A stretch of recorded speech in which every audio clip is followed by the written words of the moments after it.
Hola, buenos días, alumnos de la clase de la Cátedra de Técnica Quirúrgica. Yo soy la profesora María Teresa Luna y soy la profesora encargada de dar la unidad de material. Debido a la situación que estamos viviendo en el país y el estado de aislamiento en que nos encontramos, y con la finalidad de que ustedes no pierdan más clases, se decidió dar clase a distancia. Cualquier pregunta, ustedes me la pueden hacer por correo electrónico, que más tarde le voy a dar la información.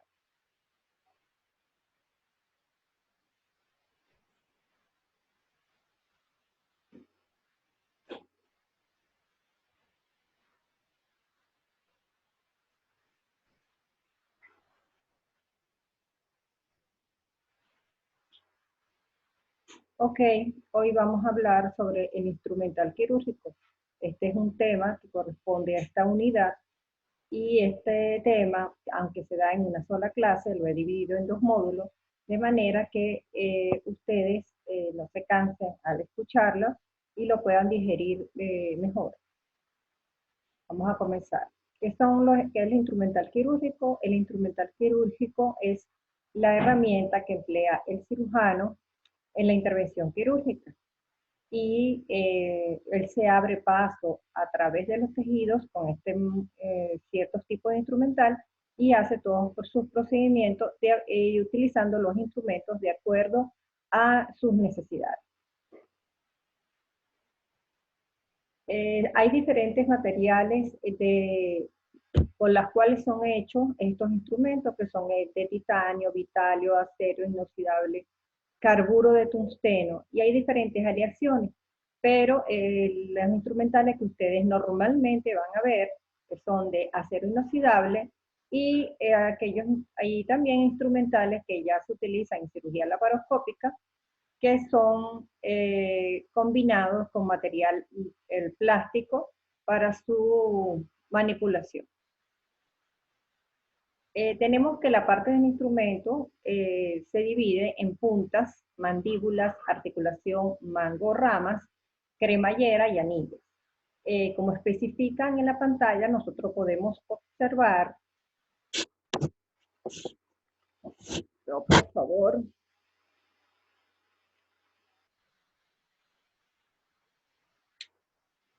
nosotros podemos observar la punta, la punta, la bisagra, los mangos, las anillas o aros digitales y la cremallera.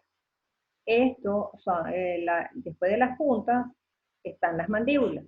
Es importante que entiendan cada uno de estos puntos porque de acuerdo a esos puntos ustedes van a hacer la descripción de los instrumentos. Los instrumentos se clasifican en instrumentos de diéresis, instrumentos de hemostasia, de síntesis, separación, de prensión e instrumentos especiales. Los instrumentos especiales son todos aquellos que no puedan ser clasificados en los ítems anteriores, como son de diéresis, hemostasia, síntesis, separación y presión. Son instrumentos que se utilizan para otros fines y no los podemos clasificar. Vamos a comenzar con los instrumentos de diéresis. La diéresis es la división o la separación de los tejidos que están normalmente unidos. La diéresis puede ser cortante o puede ser roma y se realiza con instrumentos de corte, y la segunda se utiliza por disección.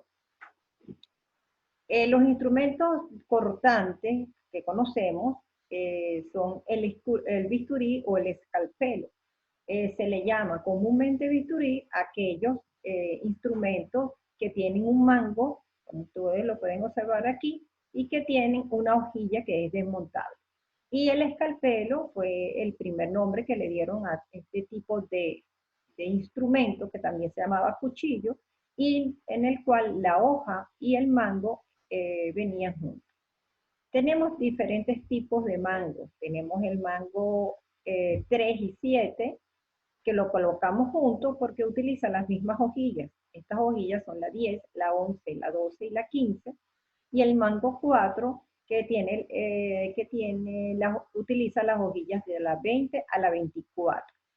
Este es el mango 4, que utiliza la hojilla más grande, y este es el mango 3, que utiliza la hojilla más pequeña. Llamamos 3 y 7 porque tienen el mismo cabezal, pero pueden ser de diferentes tamaños su mango. Y ambos pueden tener diferentes tamaños dependiendo si lo utilizan en la superficie o en la profundidad de la cavidad. Como pueden ver, el cabezal, como se los mostré, y el mango es aplanado en sentido antero-posterior para su mejor manipulación y generalmente se agarra como un lápiz. Dijimos que los mangos, el mango 3 puede medir de 12,5 centímetros y el mango más largo, que le llamamos 3L, puede medir 20 centímetros. El mango 4, 14 centímetros y el 4L 22 centímetros. Ya les dije que uno es para utilizar en la superficie y otro es para utilizar en la profundidad. Estos son los bisturí desechables. Desechables, la palabra lo dice, son bisturí que se utilizan una sola vez y luego son descartados. Hay otro tipo de bisturí, como son el bisturí diamante, el eléctrico, el láser, el armónico, bueno, que no es objeto de este estudio porque ustedes están en un nivel básico. Lo importante es que conozcan el bisturí convencional, pero que también tengan conocimiento de que existen otro tipo de bisturí. Quizás el segundo más empleado, junto con el bisturí frío, que lo llamamos frío, el bisturí convencional, tenemos el bisturí eléctrico, que también es conocido como electrobisturí y que puede tener dos tipos de energía, como la unipolar y la bipolar.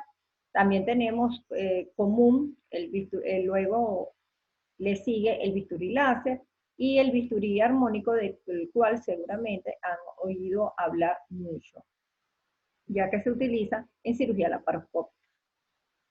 Las hojillas. Es importante saber que las hojillas son de diferentes tamaños y de diferentes hojas y formas.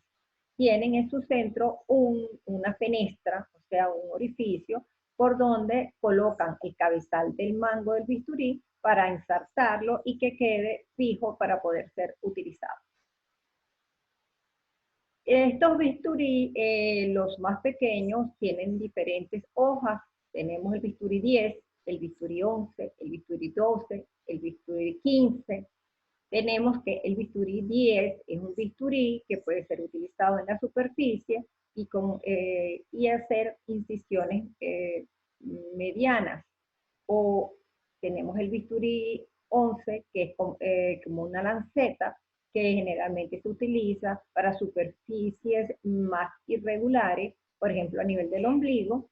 Luego tenemos el bisturí que parece una hoz, y este bisturí que parece una hoz se utiliza generalmente para la resección de tumores en su base, lesiones en la cual requieren cortes circulares, y el bisturí 15, como ven que su hoja es bastante pequeña, es para hacer incisiones mucho más pequeñas. Los bisturí grandes, del 20 al 24, son bisturí que de acuerdo a su hoja ustedes van a ver la extensión a la cual pueden hacer un corte de una sola vez y la profundidad en la cual pueden meter la punta. Luego tenemos las tijeras. De las tijeras existen múltiples tijeras que tienen diferentes nombres propios de acuerdo a las modificaciones que las hayan hechas las personas que ya lo han descubierto o lo han modificado. A mí me interesa que ustedes tengan en su conocimiento básico las tijeras que más utiliza el cirujano general, que son la tijera de Messenbaum, las tijeras de Mayo, la tijera de Litué y la tijera Lister. Aquí tenemos una tijera Iris, que la van a ver utilizada comúnmente, que tiene unas características especiales, por las cuales también se la coloca para que la conozcan.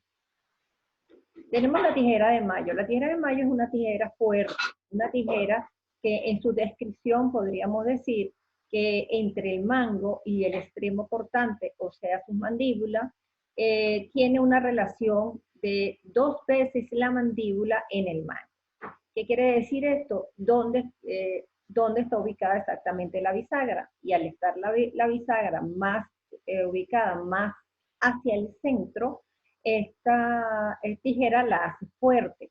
Las existen curvas y existen tijeras de mayor recta. La tijera de mayor recta se utiliza para cortar hilo y las curvas se utilizan para cortar tejidos. Para cortar tejidos fuertes, como la aponeurosis, como la piel, como los tendones. La hay de diferentes tamaños, pueden ser cortas, pueden ser medianas, pueden ser largas, y eso va en función de su uso. Pueden ser utilizadas a nivel superficial, como pueden ser utilizadas intracavitarias, requiriendo un mayor tamaño de las mismas. Su correcto uso, sobre todo de la tijera cóncava, que tiene o curva, es utilizarla orientada su concavidad con la concavidad de la mano para mejor manipulación de la misma. Se debe utilizar los aros digitales e introducir tanto el pulgar como el tercer dedo en el segundo anillo, y el índice dirige la dirección de la tijera. Las tijeras de Messenbaum son tijeras ampliamente utilizadas, son tijeras mucho más delicadas, son tijeras que están diseñadas para cortar tejidos delicados y para hacer disección roma. Esta tijera tiene la bisagra un poco más distal de sus aros digitales y por lo tanto su relación es de 3 veces la mandíbula en el mango. También tiene aros digitales. A medida que alejamos la bisagra de la parte distal, en este caso de los aros digitales, hacemos la tijera un poco más débil, por lo tanto, se utiliza en tejidos suaves. Ya sabemos, al igual que la anterior, son tijeras que vienen de diferentes tamaños y dependiendo de dónde se vaya a utilizar, si es en la superficie o en la profundidad. Luego tenemos la tijera de Litué. Observen cómo se escribe, el nombre es de origen francés. Es una tijera que tiene una característica particular, que es una muesca en una de sus ramas y se utiliza para retirar puntos. Es una tijera que no está generalmente en la caja del instrumental que utiliza el cirujano. Es una tijera que se utiliza a nivel de consultorio, porque generalmente es para retirar puntos, no cortar hilos, sino retirar puntos. Aunque cortamos el hilo, decimos retirar puntos para que estemos claros que esta tijera, debido a esa característica de la muesca, puede cargar en la muesca la lazada del nudo y cortarla. Se hace mucho más fácil y producen menos lesiones en el tejido en el momento de retirar los puntos. Luego tenemos la tijera de Lister. La tijera de Lister es una tijera muy característica. Su origen fue para retirar vendas. Quien la creó fue Lister y por eso le puso su nombre, pero es una tijera que ustedes la van a conocer como la tijera, un episiotomo. Un episiotomo, para hacer una episiotomía, en la parte de maternidad se utiliza ampliamente durante los partos para hacer una mayor apertura del sitio por donde pasa la cabeza del niño. Entonces tenemos que la tijera de Lister, su origen fue para retirar vendas y su característica o su descripción va acorde con esta función. Si nosotros decimos que la tijera de Lister es angulada, como la pueden observar aquí, y además en la punta de la mandíbula inferior es totalmente roma, la finalidad es que sea roma para no lesionar los tejidos y que su mandíbula inferior o sus mandíbulas sean anguladas, de manera que cuando entre a retirar los tejidos quede paralela a la piel y no producir lesiones en la piel del paciente cuando retiremos su vendaje. Luego tenemos las tijeras de Iris. Es unas tijeras que clavan se la vamos a mostrar muchas veces los instrumentistas como una tijera de Meisenbaum por sus características sutiles, pero es una tijera que tiene las puntas sumamente agudas, también tiene aros digitales, tiene por supuesto, su bisagra, es para cortar tejidos suaves. Esta bisagra está alejada de los aros digitales y son unas tijeras muy delicadas, con estas puntas muy finas que se utilizan para cortar venas, arterias o la disección de las mismas. También permite al cirujano realizar cortes de alta precisión en tejidos circundantes como en la nariz y en el oído. Tenemos que las curetas también son instrumentos de diéresis, son curetas que ustedes la conocen muy comúnmente como instrumentos para utilizar los curetajes uterinos. Pero el curetaje no solamente se hace a nivel de la cavidad intrauterina, el curetaje se puede hacer a nivel de la piel, a nivel del hueso, y a nivel de gran cantidad de otros tejidos, pero ustedes, para que se familiarizan con ellas, generalmente de uso ginecológico. Tenemos como ejemplo la cureta de zinc. La cureta de zinc es una cureta, como ustedes la observan aquí, en su extremo es ovalada, tiene una fenestra, quiere decir que en el centro hay un orificio, y estos bordes pueden ser romos o pueden ser cortantes, dependiendo de lo que vayan a hacer. Si esta cureta generalmente es roma, generalmente se utiliza para para hacer biopsia de tejido endometrial. Si necesitamos o requerimos remover gran cantidad de tejido que puede estar muy adherido, lo utilizamos las curetas cortantes. Esta cureta de zinc es flexible o rígida, dependiendo del uso. La flexibilidad le da la posibilidad de entrar al útero sin lesionarlo, porque se modifica de acuerdo a la posición del mismo. Tenemos esta cureta, por supuesto que los hay de diferentes tamaños y que no solamente se van a utilizar en la cavidad uterina. Tenemos la cureta de Folman. Vean cómo se escribe, es importante que sepan cómo se escribe cada instrumento. La cureta de Folman, que es una cureta que parece una cucharilla, como ustedes la ven aquí, las hay de diferentes tamaños, como también lo observan, es una cureta que son cerradas porque son una cucharilla. Y su uso básicamente es a nivel de traumatología. Tenemos curetas con estos mismos tamaños y con sus partes distal redondas pero fenestradas, que generalmente son curetas que se utilizan en cirugía plástica a nivel de piel. Esta cureta de Folman de cucharilla se utiliza en traumatología y nosotros la utilizamos los cirujanos generales cuando hacemos las amputaciones y queremos hacer limpieza del canal medular. Luego tenemos los instrumentos de hemostasia. Tenemos instrumentos de hemostasia que se clasifican en instrumentos de hemostasia definitiva y en instrumentos de hemostasia temporal. Los instrumentos de hemostasia definitiva, esta es una clasificación específicamente para los instrumentos. Es importante que ustedes revisen cuál es la clasificación de las hemostasias, pero desde el punto de vista instrumental es definitiva y temporal.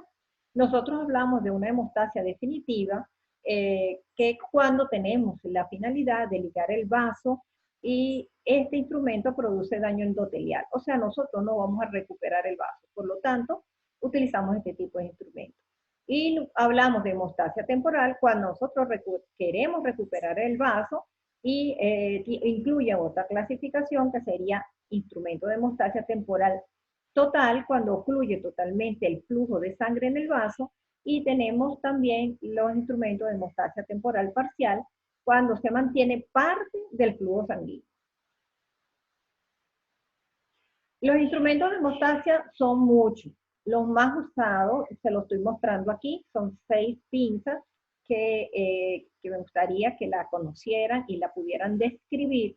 Y la más importante, y están colocadas en orden de importancia o de uso, mejor dicho, que son el Cray, el Kosher, el Halsted, el Kelly, las pinzas de Ford o de Faure, si le quieren decir así, y las pinzas de Mister. Estas dos últimas son pinzas de hemostasias especializadas.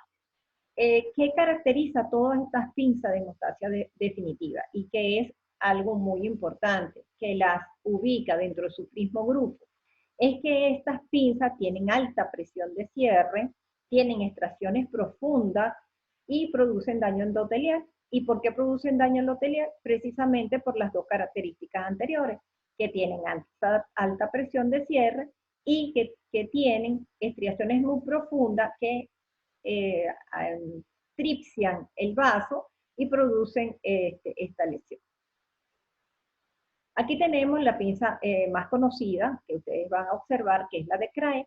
La pinza de Craig es una pinza que tiene una longitud generalmente de 15,5 centímetros y tiene una relación de su mandíbula con el mango de 3:1, tiene aros digitales y tiene una cremallera.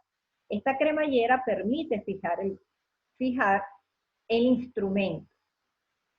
Pueden ser curvas, pueden ser rectas. Las rectas generalmente se utilizan para referencia y las curvas se utilizan para la hemostasia. Es importante resaltar, que ustedes van a ver cuando entren a alguna cirugía, que el CRAI es un instrumento ampliamente utilizado, no solamente como instrumento de hemostasia, sino como instrumento de disección. Y entonces se convertiría en ese momento como un instrumento de diéresis roma, porque separa los tejidos sin cortarlo y eso le permite disecar a través de los tejidos.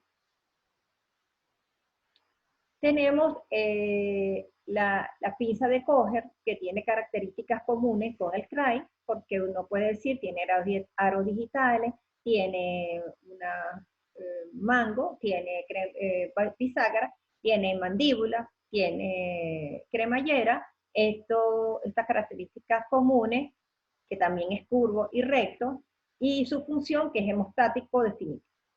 Pero tiene una característica que lo hace resaltar y por la cual nosotros podemos identificarlo, que es el diente de ratón en su extremo distal. Y esto se utiliza para tejidos que sangran en masa. Entonces se toma no el vaso en sí, sino que se toma la zona sangrante que se dificulta no poder identificar qué es lo que está sangrando y por lo tanto se toma en masa y se puede hacer la hemostasia. La relación del mango-mandíbula es 2:1, como lo podemos observar. Nosotros hacemos una medición de esta mandíbula y la colocamos en el mango y observamos que la relación es de 2:1. Es un instrumento fuerte y un instrumento traumático. Luego tenemos las características del haste. El haste se parece mucho al CRAI. Tiene características comunes en cuanto a sus proporciones, que también son curvos, que también son rectos, y además de su función, que son hemostáticos. Son más pequeños que los CRAI, son más delicados, sus puntas son más finas, generalmente se utilizan en cirugía pediátrica, nosotros los cirujanos generales lo utilizamos en cirugía cervical y los cirujanos plásticos también lo usan mucho y también en donde se requieran instrumentos delicados en la cual podamos hacer una disección mucho más precisa o tomemos vasos mucho más pequeños y que podamos ser precisos en la toma del mismo. El haste lo van a conocer como su nombre, que de la persona que lo creó, pero también lo van a llamar mosquito. Muy frecuentemente ustedes van a decir, pásenme un mosquito. Un mosquito es un haste y se llama así, o le han puesto ese sobrenombre sencillamente porque es pequeño y delicado y tiene puntas finas. Los hay de diferentes tamaños, como pueden observar aquí en el dibujo. Las pueden ser rectas, pueden ser curvas.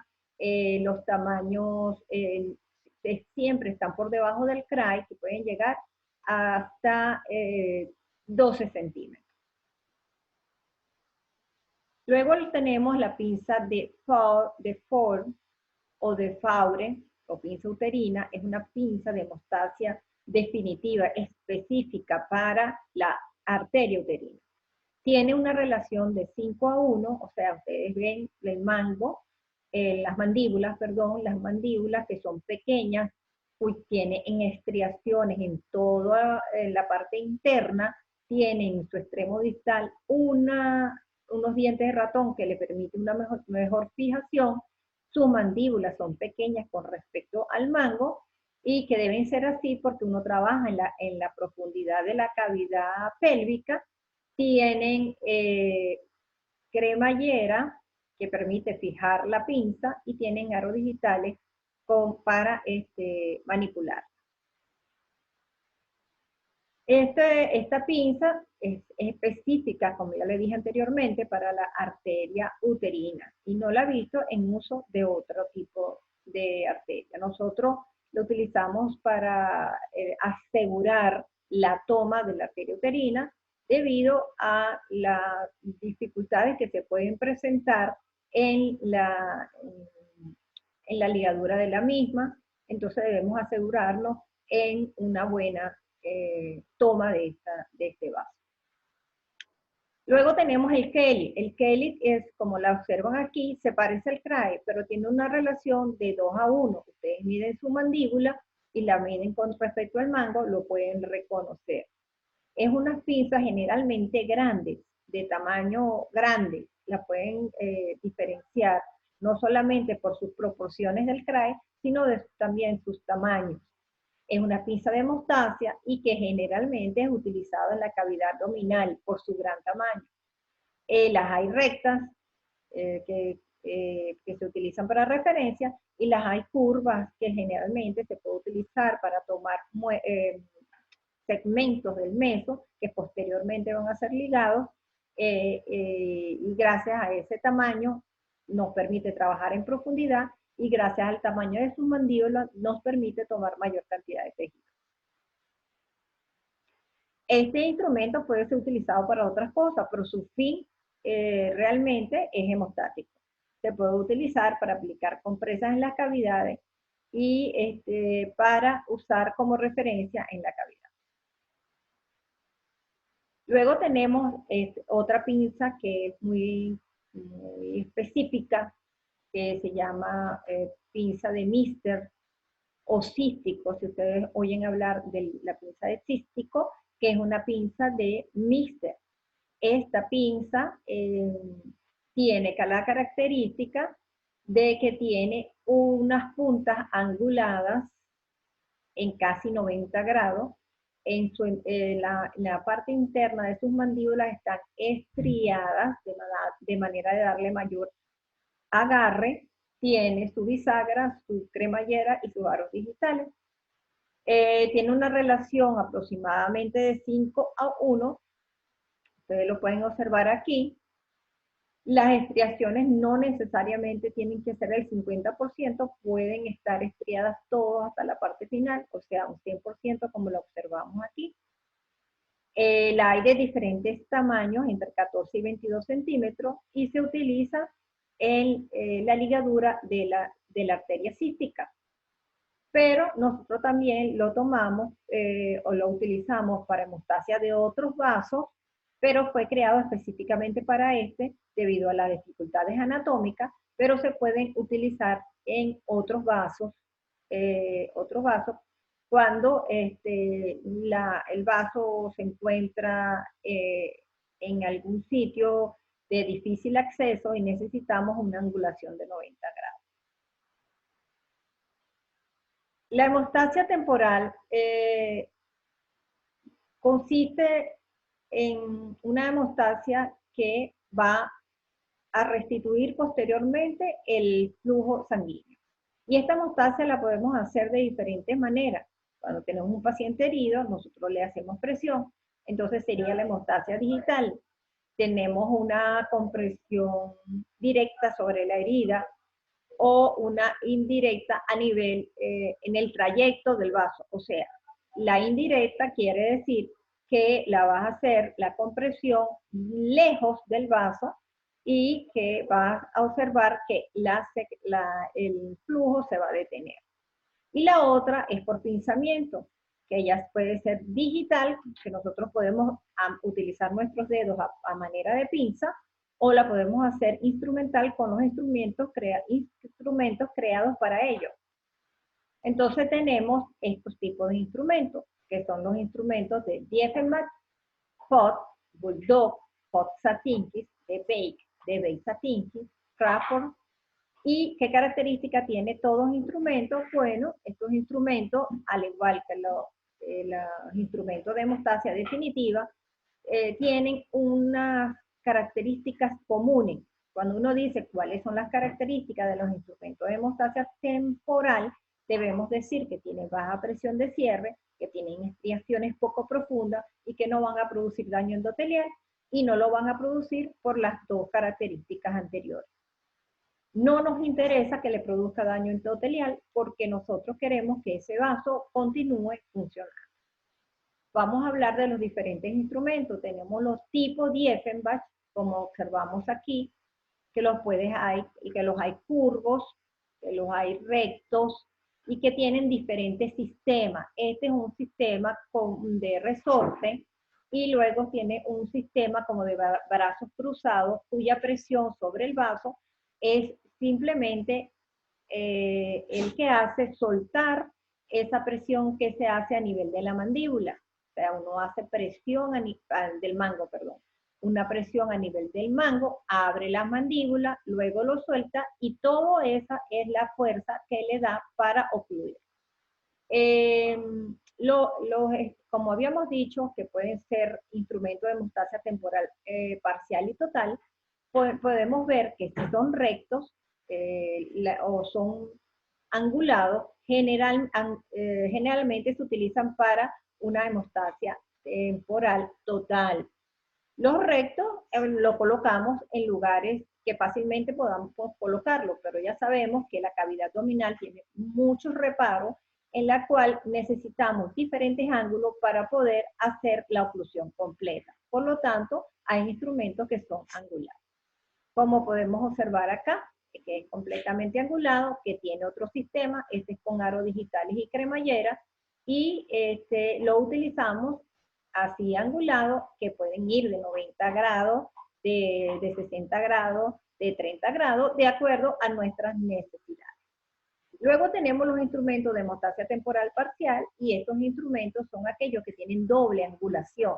¿Por qué tienen doble angulación? Porque nosotros al colocarlo sobre un vaso, imagínense un vaso totalmente paralelo al instrumento, podemos colocar tomar el 50% de ese vaso en la parte superior, y en lo que queda en el centro, entre las dos angulaciones, podemos hacer el trabajo de reparación de ese vaso. Mientras en la parte de abajo del vaso sigue fluyendo la sangre. Esto lo podemos observar en aquellos vasos importantes, cuando hacemos anastomosis con la esplenorrenal, por ejemplo, que no queremos poner a sufrir al riñón con una isquemia. Entonces se utiliza este tipo de instrumento, se hace la anastomosis, o en caso de que haya una lesión se hace la reparación, mientras el vaso continúa, el órgano continúa perfundido. No, el mecanismo de utilizarlo, que puede ser con aros digitales y cremallera, también puede ser con otros sistemas como el resorte, como lo vemos aquí. Bueno, ya terminamos el primer módulo, pues lo que corresponde al instrumental quirúrgico, y vamos luego a seguir con el segundo módulo sobre este instrumental más tarde.